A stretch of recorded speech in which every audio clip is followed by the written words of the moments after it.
Hello, hello. I'll be reading from notes, so don't mind if I'm looking down. Talking about the influence of evil. While we are united against the enemy, got thrown not the curveball, but at least the challenge from Sean to really think about what is this influence of evil. And while we don't, necessarily agree on all, like, say, basic principles of the universe or something really background like that, I think when we come to reality, that's a bad way to start. I think when we come to it, actually we can start on very solid assumptions, like common assumptions that we can agree on. So not get caught up in the doctrines and whatnot. That way we talked about objective good and evil. When we can talk about what I wrote down is an ideal virtuous life. So we're talking about almost like seeing a perfect virtuous life. We would talk about Jesus in this case, so that we can start on a similar basis point, what we're striving for, even though the doctrines behind it perhaps we're not in 100% agreement on. ... I don't know why I'm concentrating on that. So, what I have is a few examples of what I feel are sort of the whispers to do evil acts while justifying, in this case, myself. So in this case, I'm trying to, in a more general sense, trying to find out why good people do bad things. Starting assumption like I'm a good person trying not to do bad things, right? But I do bad things. So what is that? What is that influence to do evil? Why do I do evil things knowing that they are evil?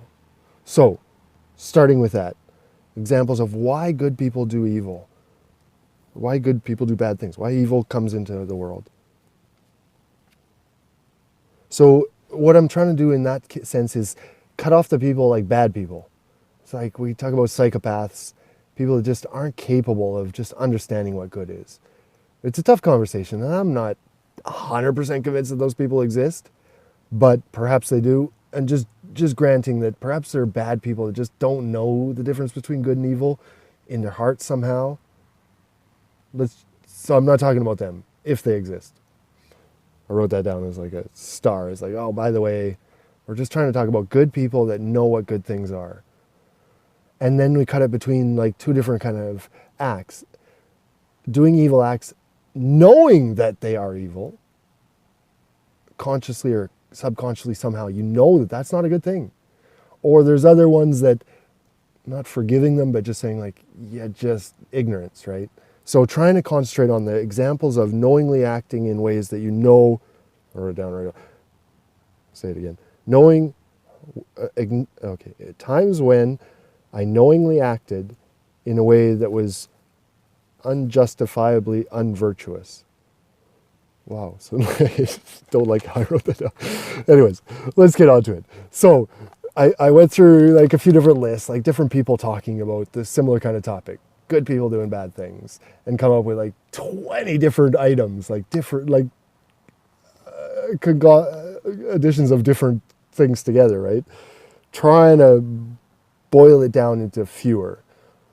And perhaps by doing so, there were certain ones that I just didn't understand or didn't perhaps accept that I had done personally, because I wanted to concentrate on myself, like how perhaps I have done things that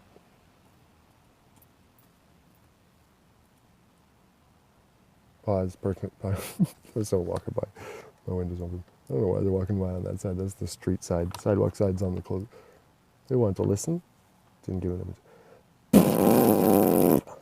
So, what I wanted to say was bring it to my personal self. So, trying to understand within my personal self, not trying to generalize, but just really trying to internalize why I do bad things. Going back to, say, childhood when, and I'm sorry, I've had that, like your parents ask you, why did you do that? It's a bad thing. I don't know. And you start there. And then as a parent thinking like, when my kid says that, my son, he's almost 8 now. Next Thursday. Is Why did you do that? I don't know.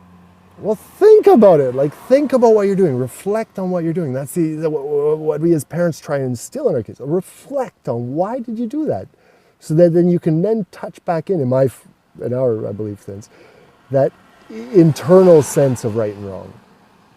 In that you got to say why. Like, think about what you're doing, how it affects other people ethically and morally.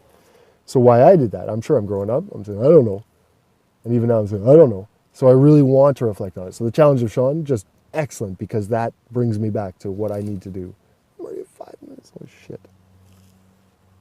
So let's list some of the things why good people do bad things.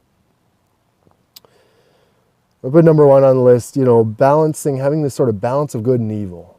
So when I come to a situation, say I find $20 on the street, $20 bill, just lying there. Pick it up. It's not mine. I don't believe that keeping something that's not mine is right. So it's a simple example, but something that's wrong to just jam it in my pocket. One of the principal ones, and I've used this, is this kind of like universal balance sheet. I've done so many good things. This is just the universe paying me $20 for doing those good things. Whereas actually that's a justification for doing something that's wrong. It's like suspending these virtues that I know. Second, the power. I wrote down the power of names. It was a good one that bad at referencing. Someone said it. Anyways, power of names. Well, I like it. And they gave an example, like when you call something like, oh, we're in our company just doing financial engineering. When actually you know in your heart that it's unethical tax practices, basically. You're moving all your assets to the Cayman Islands or whatever it is, right? I haven't done that. But I mean, I've done that sort of like naming something better so that I can do it. It's like, oh, no, that's a good thing because I've named it better. Ooh, I should give an example of my life. Anyways.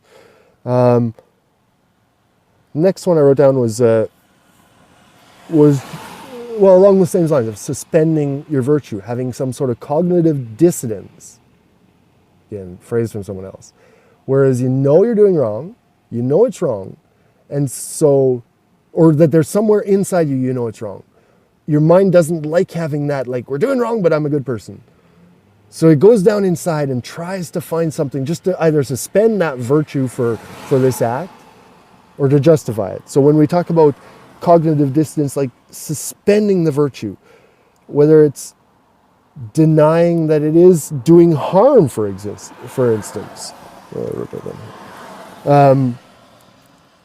In the example of the $20, like the harm is already done. The person that lost it already lost their $20. They're already out. Can't get it back to them. So I'm not doing any harm by putting it in. It's a way of suspending virtue, keeping something that's not mine. So denial of creating harm. The blame of the victim, another one that I'm responsible for, where it's sort of like, they did that, therefore I reacted that way. Like I yelled. I'm not like a violent person, but just being verbally violent. I did it because they did that, right? So it's almost like blaming the victim. Then there was, I had to do it. I like that one. Someone said like, I had to do it. I had no choice. It was beautiful because like, well, you're choosing it because you had no choice. It's like, no. You can't use that.